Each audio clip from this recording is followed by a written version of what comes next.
लीजिए प्रस्तुत है ओम प्रकाश वाल्मीकि आत्मकथा झूठन भाग एक। हमारा घर चंद्रभान तगा के घेरे से सटा हुआ था। उसके बाद कुछ परिवार मुसलमान जुलाहे के थे। चंद्रभान तगा के घेर के ठीक सामने एक छोटी सी जोहड़ी, जोहड़ का स्त्रीलिंग जोहड़ी थी, जिनको चूहड़ों के बग्गड़ और गांव के बीच एक फासला बना दिया था। जोहड़ी का नाम डब्बो वाली था। डब्बो वाली नाम कैसे पड़ा कहना मुश्किल है। हाँ, इतना ज़रूर है कि इस डब्बो वाली जोहड़ी का स्वरूप एक बड़े डब्बे के समान था, जिसके एक और तगांव के पक्के मकानों की ऊंची दीवारें थीं, जिनमें समकोण बनाती हुई दीवारों के 2-3 परिवारों के कच्चे मकानों की दीवारें थीं। उसके बाद फिर तगांव के मकान थे। जोहड़ी के किनारे पर चूहड़ों के मकान, जिनके पीछे गांव भर की औरतें, जवान लड़कियां, बूढ़ी बूढ़ी, बड़ी बूढ़ी, यहाँ तक कि नई नवेली दुल्हनों भी इस डब्बो वाली के किनारे खुले आम टट्टी फरागत के लिए बैठ जाती थी। रात के अंधेरे में ही नहीं, दिन के उजाले में भी पर्दों में रहने वाली त्यागी महिलाएं घूंघट काढ़े, दुसाले ओढ़े इस सार्वजनिक खुले शौचालय में निवृत्ति पाती थी। तमाम शर्म लिहाज छोड़कर ये डब्बो वाली के किनारे गोपनीय जिस्म उघाड़ कर बैठ जाती थी। इसी जगह गांव भर में लड़ाई झगड़े गोलमेज कॉन्फ्रेंस की शक्ल में चर्चित होते थे। चारों तरफ गंदगी भरती, ऐसी दुर्गंध कि मिनट भर में सांस घुट जाए। तंग गलियों में घूमते सुअर, तंग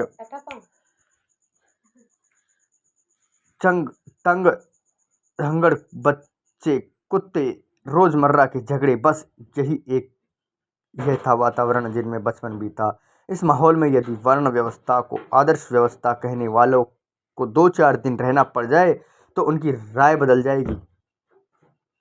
उसी बग्गड़ में हमारा परिवार रहता था। हम 5 भाई बहन, 2 चाचा, एक ताऊ का परिवार। चाचा और ताऊ अलग रहते थे। घर में सभी कोई न कोई काम करते थे, फिर भी 2 जून की रोटी ठीक से नहीं चल पाती थी। तगांव के घरों में साफ सफाई से लेकर खेती बाड़ी, मेहनत मजदूरी सभी काम होते थे। ऊपर से रात बेरात बेगार करनी पड़ती थी। बेगारों के बदले में कोई पैसा या अनाज नहीं मिलता था। बेगार के लिए ना कहने की हिम्मत किसी में नहीं थी। गाली गलोच प्रताड़ना, अलग नाम लेकर पुकारने की किसी को आदत नहीं थी। उम्र में बड़ा हो तो ओ चूहड़ बराबर, या उम्र में छोटा हो तो अबे चूहड़े के, यही तरीका या संबोधन था। अस्पृश्यता का ऐसा माहौल कि कुत्ते, बिल्ली, गाय, भैंस को छूना बुरा नहीं था, लेकिन यदि हमें चूहड़ों को स्पर्श हो जाए तो पाप लग जाता था। सामाजिक स्तर पर यह इंसानी दर्जा नहीं था। ये सिर्फ जरूरत की वस्तु थे। काम पूरा हो जाते ही उपयोग खत्म, इस्तेमाल करो, दूर फेंको। हमारे मोहल्ले में एक ईसाई आते थे। नाम था सेक्स राम महिषी। चूहड़ों के बच्चों को घेर कर बैठ जाते थे। पढ़ना लिखना सिखाते थे। सरकारी स्कूलों में तो कोई घुसने नहीं देता। बेवक राम मसीही के पास सिर्फ मुझे ही भेजा गया। बाकी भाई तो काम करते थे। बहन को स्कूल भेजने का सवाल ही नहीं था। मास्टर सेवक राम मसीही के खुले बिना कमरों, बिना टाट चटाई स्कूल में अक्सर ज्ञान शुरू किया था। एक दिन सेवक राम मसीही और मेरे पिताजी में कुछ खटपट हो गई। पिताजी मुझे लेकर बेसिक प्राइमरी विद्यालय गए, जो कक्षा 5 तक था। वह मास्टर हरफूल सिंह थे। उनके सामने मेरे पिताजी ने गिड़गिड़ा कर कहा, मास्टर जी, थारी मेहरबानी हो जाए, जो महाराज इस जागत को भी 2 अक्षर लिखा दो। मास्टर हरफूल सिंह ने अगले दिन आने का कहा। पिताजी अगले रोज फिर गए। कई दिन तक स्कूल के चक्कर काटते रहे। आखिर एक रोज स्कूल में दाखिला मिल गया। उन दिनों देश की आज़ादी मिले 8 साल हो गए थे। गांधी जी के अछूतोद्धार की प्रतिध्वनि सुनाई पड़ती थी। सरकारी स्कूलों के द्वार अछूतों के लिए खुलने शुरू हो गए थे, लेकिन जन सामान्य की मानसिकता में कोई विशेष बदलाव नहीं आया।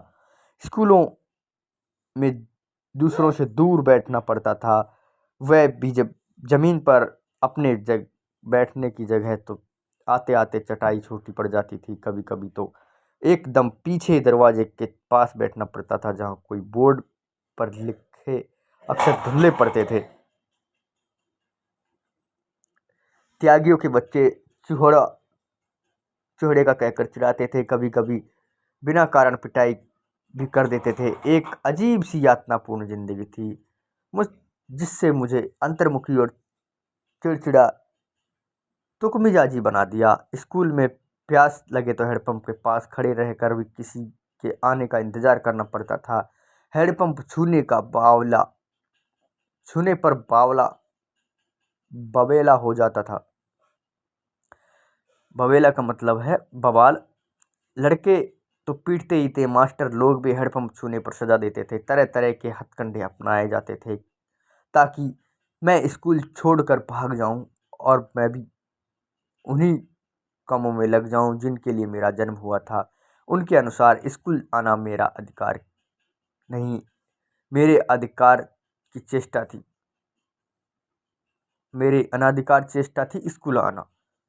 मेरी ही कक्षा में राम सिंह और मुखन सिंह भी थे।